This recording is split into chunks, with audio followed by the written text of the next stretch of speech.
Halo guys, Assalamualaikum warahmatullahi wabarakatuh. Saya Nunun Jokvat dari Tensis Master. Kali ini aku ingin mengutarakan pendapatku tentang bagaimana belajar bahasa Inggris buat para beginners.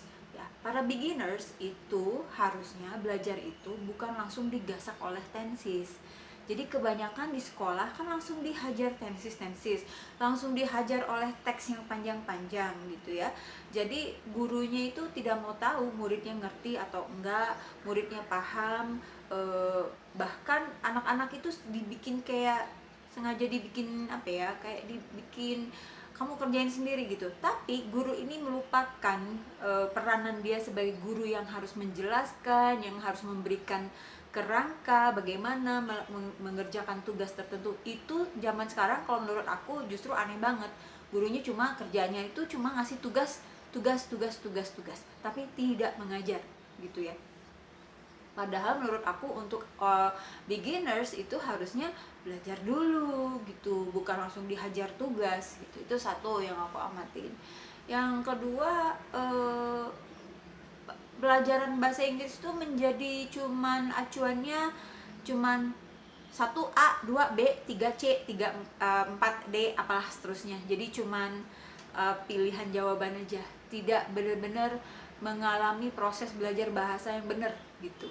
Nah, berdasarkan pengalaman aku yang dulu susah banget nggak bisa bahasa Inggris, aku dulu mengalami belajar dari yang kelas 5 SD itu cuma belajar vocabulary, tanpa tahu bagaimana membuat kalimat dan tidak pernah juga diajarin bercakap-cakap dalam kalimat gitu ya. Tiba-tiba pas masuk SMP langsung harus mengisi kalimat gitu, mengisi titik-titik. Waduh, pusing kepala Barbie aku nggak bisa bedain mana tensis anu dan tesis ini, dan aku nggak ngerti ini kenapa mesti pakai das, kenapa ini mesti pakai do, kenapa ini mesti pakai RMI, nggak ngerti sama sekali. Dan itu nobody explain it to me.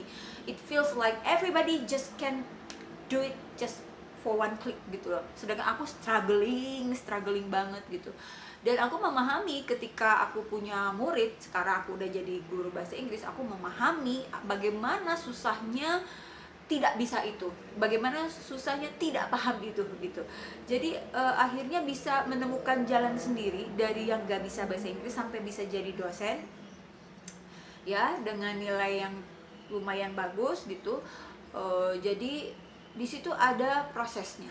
Proses inilah yang menurut saya secara pribadi diabaikan atau tidak digali atau tidak ngeh, atau mungkin memang nggak tahu gitu ya.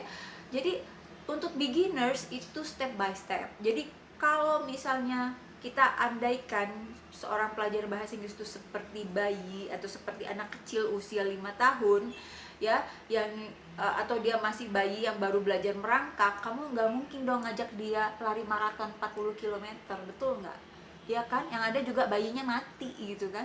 Nah sama seperti itu. Jadi kalau ada murid masih beginners, masih level basic nol banget, kamu hajar langsung dengan tugas-tugas yang jelimet dengan materi-materi yang tinggi, itu sama kayak kamu punya bayi baru bisa merangkak, kamu suruh lari maraton 40 km, ya mati dong murid itu. Artinya murid itu matinya bisa pada spirit dia untuk belajar, tidak mau lagi belajar bahasa Inggris karena menurut dia bahasa Inggris itu sangat menyebalkan, menyusahkan, membuat stres, gak ngerti-ngerti, udah usaha juga bikin hopeless gitu. Jadi mentalnya yang mati. Jadi murid-murid yang masih level bawah tapi dihajar ke level yang tinggi itu akan mati dengan sendirinya, dalam arti dia akhirnya mental, nggak mau lagi belajar bahasa Inggris. Nah seperti itu akibatnya. Jadi sama seperti bayi baru merangkak suruh maraton 40 km, ya mati dong bayinya. Nah jadi apa yang salah dengan cara kita belajar? Kok sampai bertahun-tahun SD, SMP, SMA, sampai kuliah kok nggak bisa-bisa? Ya karena belajarnya salah. Kalau menurut aku belajarnya salah. Sekarang bayangin, bagaimana seorang Nunun yang tadinya nggak ngerti bahasa Inggris sama sekali, dalam waktu cuma 18 bulan bisa mencapai level tinggi gitu. Nah itu kenapa? Karena ada proses belajar yang benar gitu. Proses belajar ini ternyata 18 bulan, saya sudah membuktikan secara pribadi 18 bulan saya bisa dengan metode yang masih jadul dulu.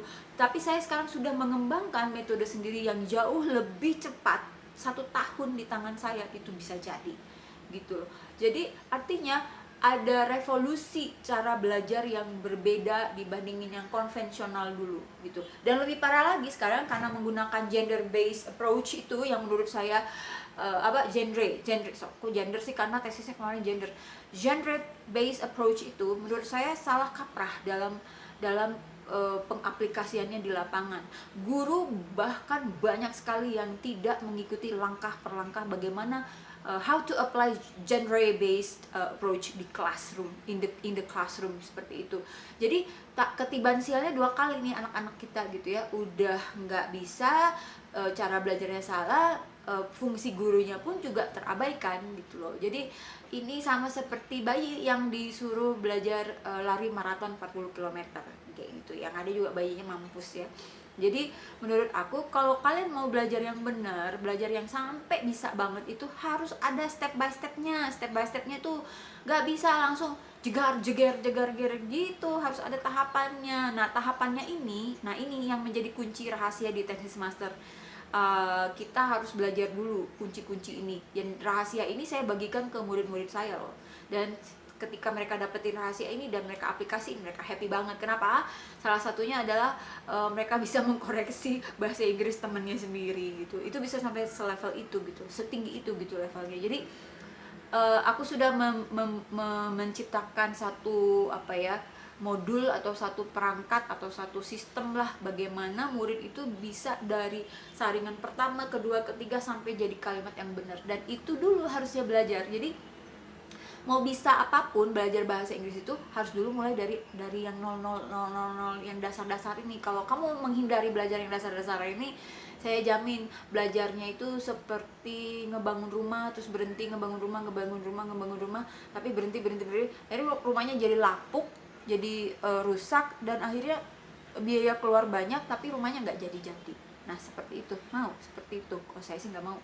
Saya sudah membuktikan, saya belajar dengan cara yang benar, ternyata saya berhasil. Walaupun saya saat itu sudah merasa benci sekali sama bahasa Inggris gitu, tapi akhirnya bisa kok dengan cara belajar yang benar, bisa gitu. Dan itu sudah dibuktikan oleh banyak murid saya yang sudah les di mana-mana, akhirnya baliknya ke saya, mentoknya di saya, akhirnya baru jadinya di saya. Yaitu karena kita mulai dengan perjanjian bahwa kamu harus ikutin step by stepnya saya, kalau enggak ya udah nggak usah jadi murid aku gitu guys. Dan ternyata berhasil loh gitu loh. Jadi sudah banyak ini yang berhasil. Nah kalian gimana, mau tahu nggak rahasianya apa? Nanti ya aku bagi sedikit demi sedikit di YouTube channel aku. Saya Nunu Jakfar. Subscribe channel aku dong, Nunu Network, like and comment gitu guys. Assalamualaikum warahmatullahi wabarakatuh. Semangat terus.